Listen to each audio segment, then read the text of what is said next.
The Southern Kingdom suffered the worst.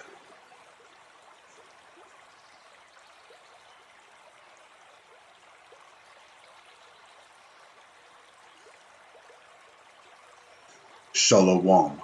First and foremost, giving all praises, honor, glory, respect, and blessings to Yahweh, Ba'ashem, Yahweh Shai, Ba'ashem Rachapadash. Salutations to the Lord's elect on the four corners of the earth, pushing this truth and sincerity while patiently waiting for Yahweh Shai's return. And double honors to our apostles and elders of Great Millstone, which have taught us everything we know through the spirit and power of Yahweh, Ba'ashem, Yahweh Shai. I just wanted to do a lesson based on this video here. Now so far I'm 2 minutes and 57 minutes in, but I do plan on watching the rest of this video. 2 minutes and 57 minutes in, 2 minutes and 57 seconds in. But I was watching this video, and basically everything that I was hearing in this video makes perfect sense. And the more I was thinking about it, the more, Apostle Tahar and Apostle Ariam Lab is right. The Southern Kingdom did suffer the most. And, typically because the Southern Kingdom, they would be known as the head tribes of the nation of Israel, Judah, Benjamin, and Levi. And, like Apostle Ariam Lab said, when Yahweh sent his son Yahweh Shai, Yahweh Shai came from the tribe of Judah.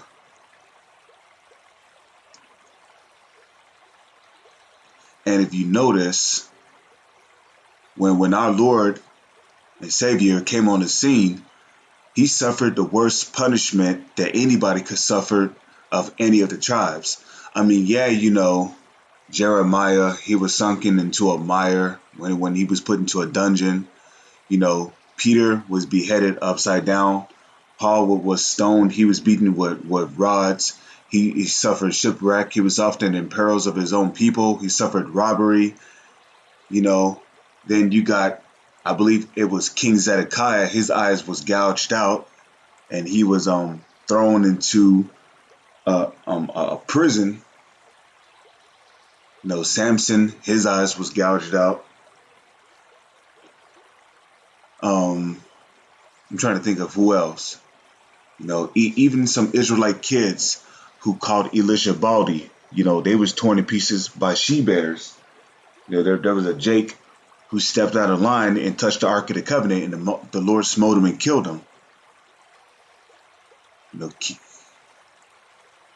But Yahweh Shai, on the other hand, he suffered the worst punishment of anybody that anybody could have possibly faced. Not only was Yahweh Shai humiliated, not only did Yahweh Shai suffer from severe emotional and mental trauma, but he also he was spit upon when he had to bear his cross, and in the midst of the people, they spit on him, they threw stones at him, they kicked him to the ground, he was whipped, he was beaten. And then on top of that, after he suffered from all that, then he was crucified on the cross. And Yahushai's face was beaten so bad that, his own parents didn't even recognize him. Yahushai's joints, his arms and his legs was stretched out of place. He had broken bones, broken joints.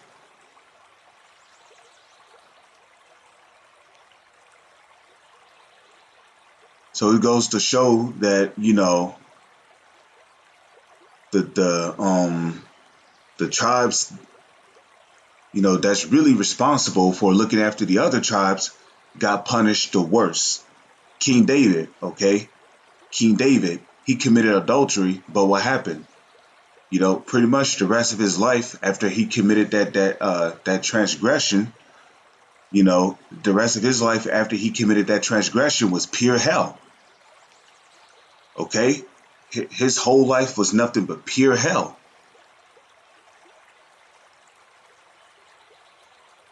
You see?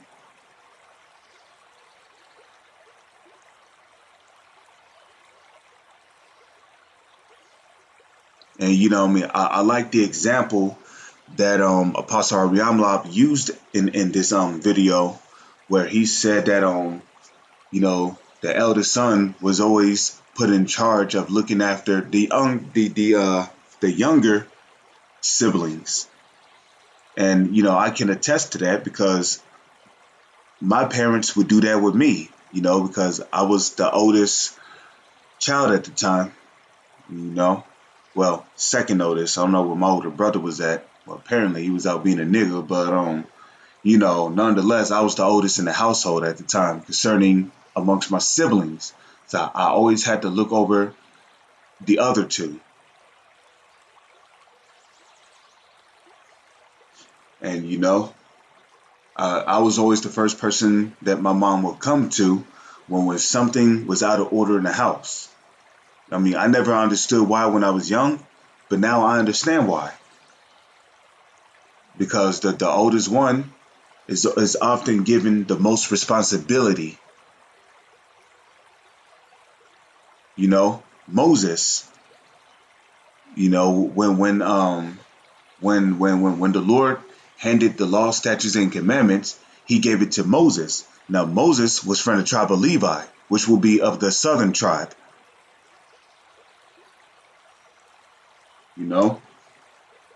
So the heaviness of the, not heaviness, but the great weight of the responsibility was always given to the southern tribe. And the southern tribe was always those head tribes to look after the rest of the tribes. Reuben was the firstborn, but eventually something happened where Reuben was no longer to be the firstborn, and Judah, not firstborn, but the the head tribe, and Judah was put as the head tribe. And so basically, I just wanted to put that there.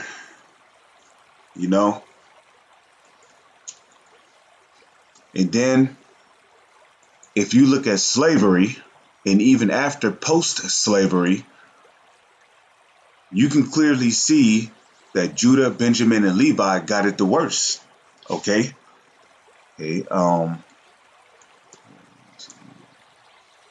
Derby's dose. Okay, Derby's dose. Now this is what was going on to the tribe of Benjamin. Okay.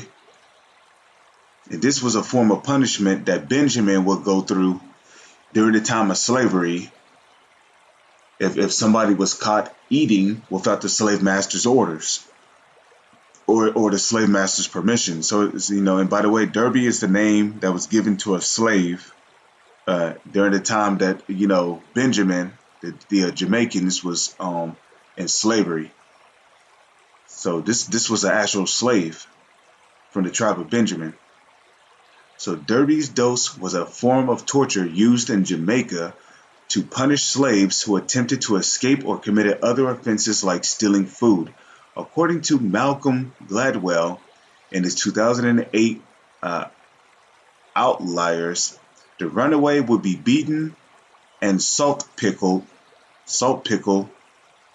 lime juice, and burnt pepper would be rubbed into his or her open wounds. Okay, another slave would defecate, which another word for defecate is to take a dump or doo-doo. Another slave would doo-doo into the mouth of the miscreant, who would then be gagged with their mouth full of human waste, human doo-doo, for 4 to 5 hours, which in most cases it was probably longer than that.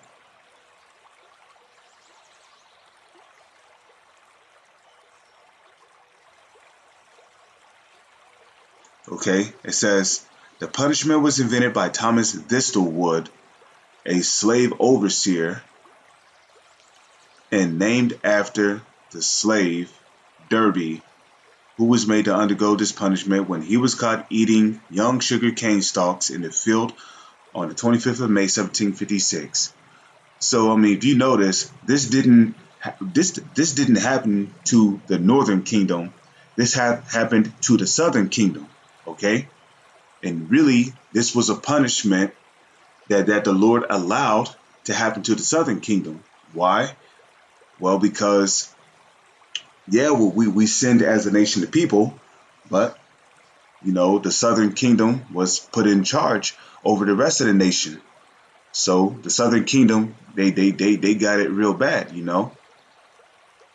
mean, yeah, what happened to Gad, when they went through a great slaughter and then the conquistadors and the Spaniards would celebrate, which that's where Thanksgiving comes from. It comes from them celebrating their victory over Gad, where the stuffing will be the brain matter, the cranberry sauce will be the blood and guts, the scallop potatoes would supposedly be the so-called white meat of the so-called Native Indians. The stuffing, the stuffing, not the gravy on the stuffing will be like the blood of the brain. So yeah, I mean, it's just but still, the Southern Kingdom got the worst of the punishment, especially during the time of slavery. You see, during the time of slavery, right? Let's see if I can find anything on it. The harshness of slavery. Okay, here, well, I can always just, because this is where it comes from, right? Treatment of the enslaved in the United States. You know, as you can see right here, this guy looked like he would be from the tribe of Judah. As you can see right here, the whips, you know, we were commonly whipped during the time of slavery. Okay, it says the treatment of enslaved people in the United States varied by time and place, was generally brutal, especially on plantations, especially on plantations. Now, who was commonly working as slaves on the plantations? Most commonly, it was the Southern Kingdom, Judah, Benjamin, and Levi. Okay, so-called Negro, Jamaican, and Haitians. These were the people who were commonly working on the plantations. So these were the people who, during the time of slavery, were suffering from the punishment of getting whips, rapes. Our women was raped during the time of slavery by the slave masters who were Edomites. The Edomites who were the slave masters. It says, but usually not in front of white outsiders or even the plantation owner's family. It says, when I whipped, I don't want to say that word because then my video probably get flagged. It says, when I whipped, Niggers, I take them out of the sight and hearing of the house, and no one in the family knows it. Oh, please, everybody in the household knew it. And as a matter of fact, whenever they would lynch us on trees, there will be a large gathering. It'd be hundreds of people watching, yelling, rooting on the death of slaves. It says an enslaved person could not be a witness against a white. Enslaved people were sometimes required to whip other enslaved people, even family members. There were also business to which a slave owner could turn over the whipping. Families were often split up by the sale of one or more members. And this especially happened to the Southern Kingdom. Okay, children's were taken away from you. You might have had a beautiful woman who was your wife. She was taken away from you, and against her will, she was raped inside of the slave master's house. The window would be, and a matter of fact, the slave master would have the window cracked wide open so that while he was raping his slave's woman, his slave could hear it out in the field. Okay? You know, even little slave children was raped by the slave master. I'm talking about children who were 5 years old, 7 years old, being raped by grown ass slave master men. Okay, and to top it all off, to make matters worse, you know, your kids will be sold off as prostitutes to other slave owners.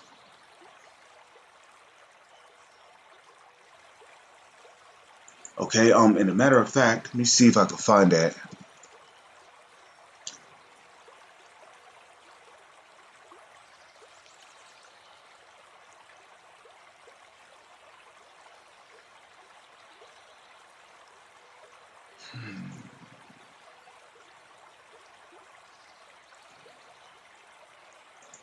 Okay, here we go. Joel chapter 3, verse 3.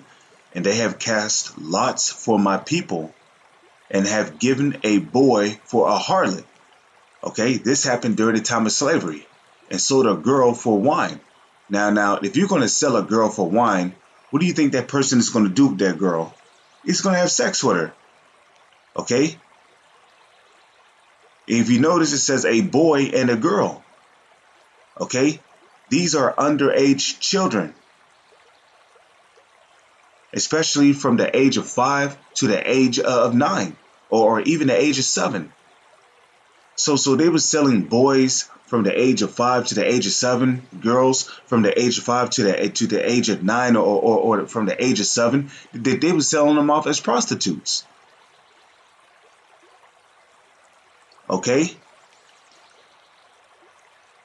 So it says they have cast lots for my people and have given a boy for a harlot and sold a girl for wine that they may drink. Okay? It says, and what will ye do with me, O Tyre and Zidon, and all the coast of Palestine? Will ye render a recompense? And if ye recompense me swiftly, speedily will I return your recompense upon your own head.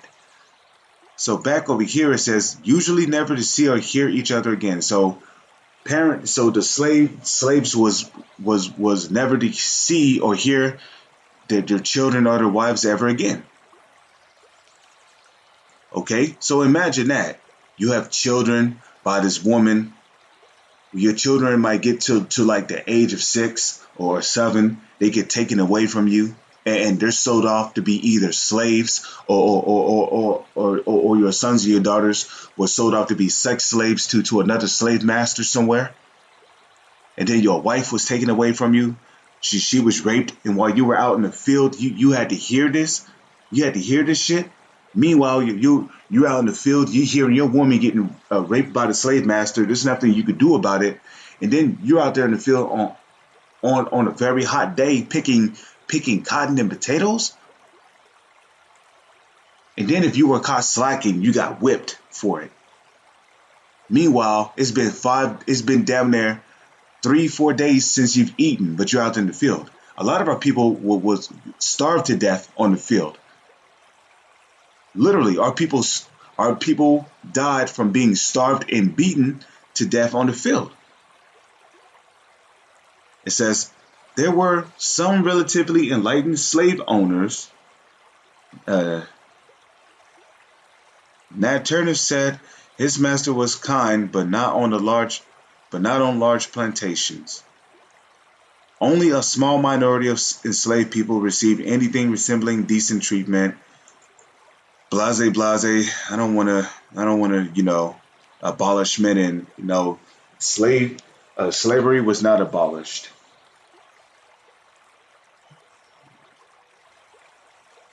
Okay, slavery was emancipated. That's the word I was looking for. It was transitioned from physical slavery to mental slavery. Now, aside from that, let's go to let's type this in because I've learned this from the brother Amawan Ibad. Af- African Dodger. African Dip Carnival Game. Okay, so this is called African Dodger, and this was after post-slavery.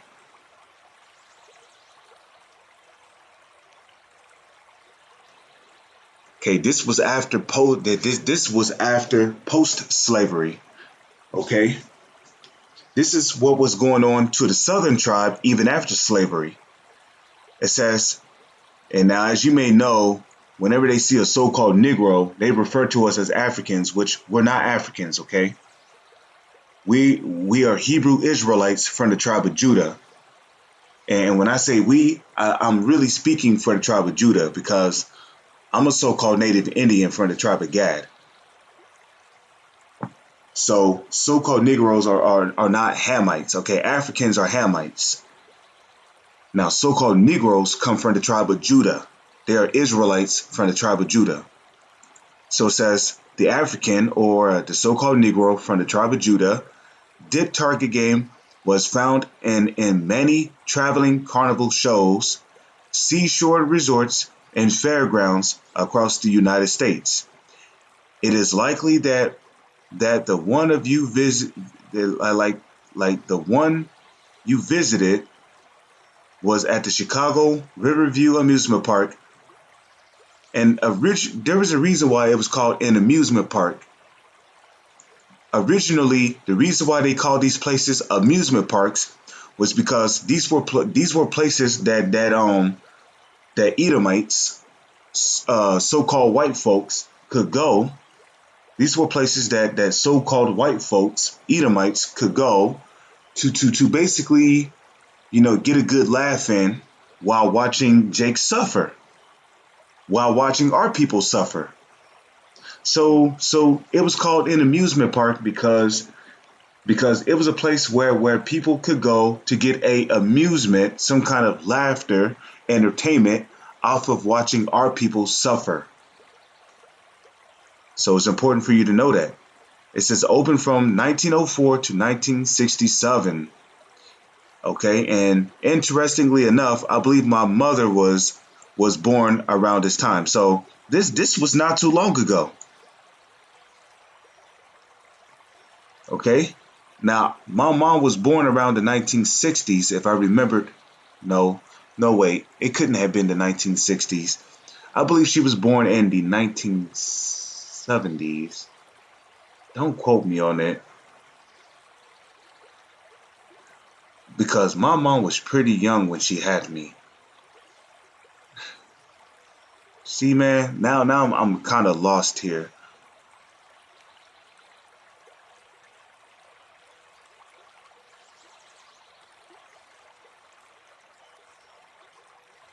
No, my mom was born around the late 1970s.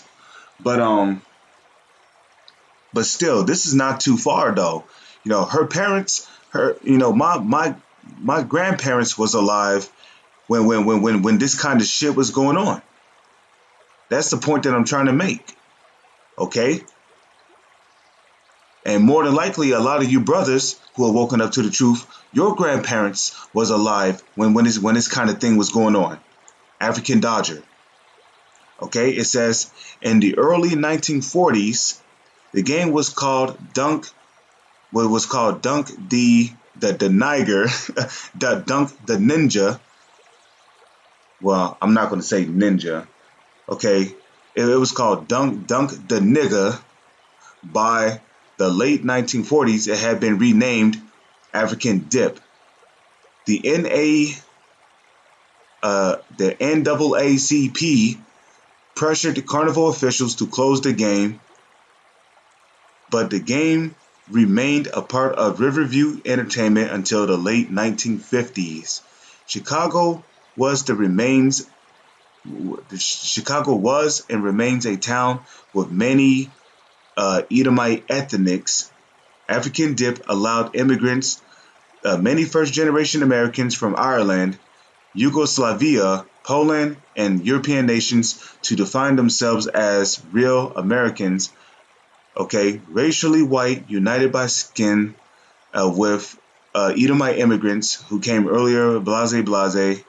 Okay, so let me see. It says the physical violence associated with African dip game occurred outside the cage. In some instances, angry Edomite customers could wait hours for the black target to leave the protected area so they could assault him. This was not necessarily with Hit the Coon, also popular at resorts, fairs, and festivals. A black man would stick his head through a hole in a banner or through a curtain, and the so-called white customers would throw baseballs at him. So imagine that. You have to try to dodge baseballs being thrown at you after you stick your head out of a curtain.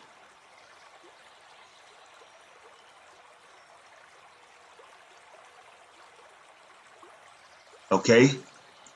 It says, although the black victim tried to avoid the baseballs, many Edomite customers inflicted the physical damage they desired. Some carnival operators provided human targets with protective wooden helmets covered with curly hair. Most did not. The banner was painted with a stereotypical scene, for the example, a cotton plantation. A direct blow to the head resulted in the thrower receiving a small prize, and the psychological benefit of believing that he or she was superior to the victim. So this is what was going on, you know, to the Southern Kingdom even after post-slavery. It was more than just lynchings and, our people being dragged to death through the streets, you know? It was way more than just that.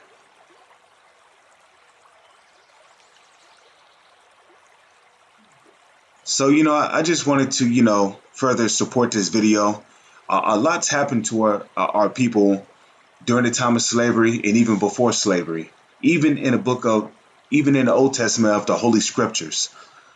But with that, I'm going to say, Shalom is on to the next one.